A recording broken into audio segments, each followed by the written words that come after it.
Have you ever wanted to be a composer? By the end of this video, I will have given you a general knowledge of what it is like to be a composer. First off, if you're in junior high or high school and you're wanting to prepare to being a composer, here's some advice that I was given. Learn an instrument well. Being able to play an instrument without a software will be very helpful when composing. It will make the process much faster and much smoother. Some common instruments are piano, clarinet, and guitar. If you don't know any of these instruments, I'd personally recommend piano. Not only is it one of the easiest instruments to learn how to play, but it also has a really wide range. Also, start composing a lot. This will give you a lot of experience from an early age of figuring things out and figuring out what does work and what doesn't work.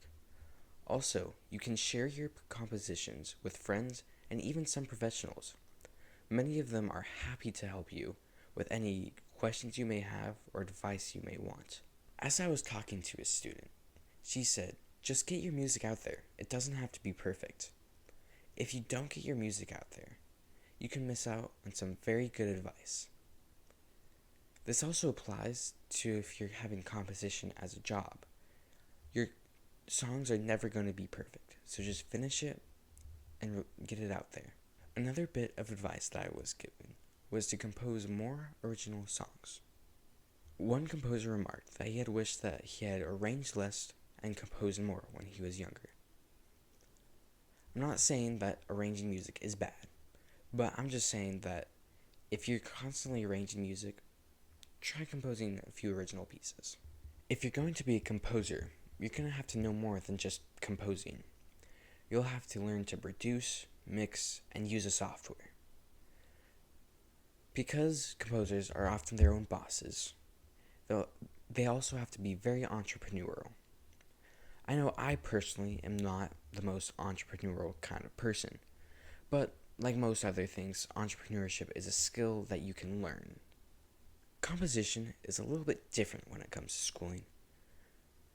Whether or not you want to go to school depends on what kind of composition you're going to do. While learning about the different schools, I have found that there are kind of two different types of schools. The first type has a wider range of education and is good for getting your associate's degree. And the second type of school is more focused on one thing, such as literature arts, and is better if you're going for your master's degree.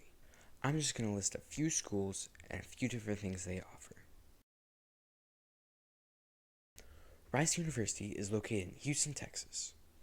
It has a wider range of education, and you won't have trouble finding someone to play your compositions.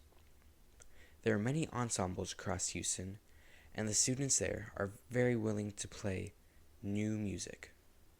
One downside of Rice is that it is a private school, so it will be more expensive than other schools. USC is located in Los Angeles and is a private institution, so it will be more expensive.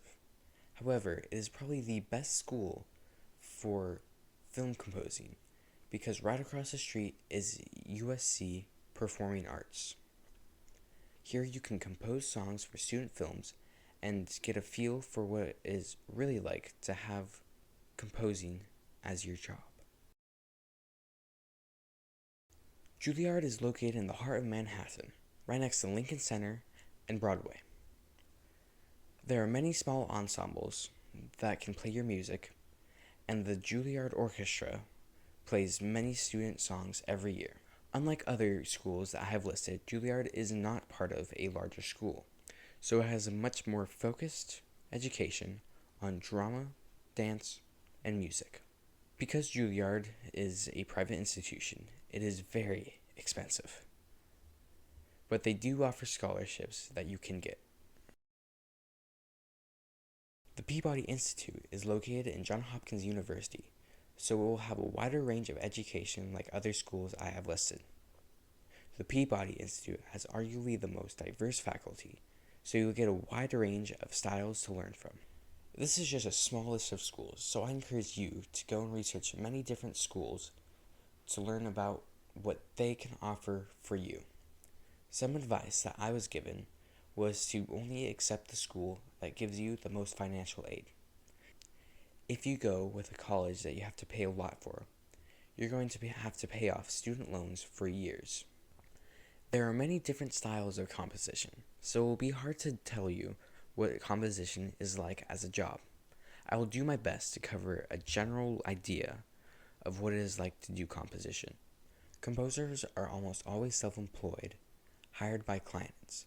These clients include brands who need music for their ads, independent filmmakers, video game creators, an orchestra, ensemble, or chamber group that needs music, or a theater company that needs music for their performances. The average salary for a starting composer is very low, usually $20,000 to $30,000 a year, so most composers have to take on a second job while they start. Composition also isn't the most reliable job. Even if you go to college and you're working full-time on composing, some people may not buy your music. Luckily though, you won't have to worry about AI taking over your job, as AI takes over so many other jobs. There's also many ensembles and orchestras that are looking for new music to play. I was going to talk about what it's like to be a composer, but like I said earlier, there's just so many different styles, I wouldn't be able to cover all of them. So I'll just give a general idea of what it's like. Some composers, like film composers, have very tight deadlines and are constantly working. Other composers, like if you compose your own music, are much more free on when the deadline is due. A typical composer will go sit down with a MIDI, software, and a keyboard, and just play around to figure out melodies and chords. Most of them come up with the music by themselves, but sometimes they'll get together with a group and just shoot around ideas at each other. One composer stated, "I'll decide to write a harmony, and then I'll draw up a title/instrumentation page to set limits on what to write. Then I'll think about structure and harmonies. When I finally sit down to write, I will use my keyboard and scoring software." How often and how much time you spend composing depends on what type of composition job you are doing. I'd recommend that you look at what type of composition you want to do and research what it is like to work in that field. Here are some of the biggest challenges that composers face. 1. Thinking originally. There is so much music out there, it is hard to think of an original tune that you haven't heard before. 2. Composing lyrics. For some people, it's really hard to compose lyrics. Like I know personally, I am probably never going to write lyrics in my life. 3. Spending time composing. Sometimes it's really hard to just sit down and start composing. That's all I have to say to you today. If you have any advice or I left anything out, feel free to just leave a comment down below.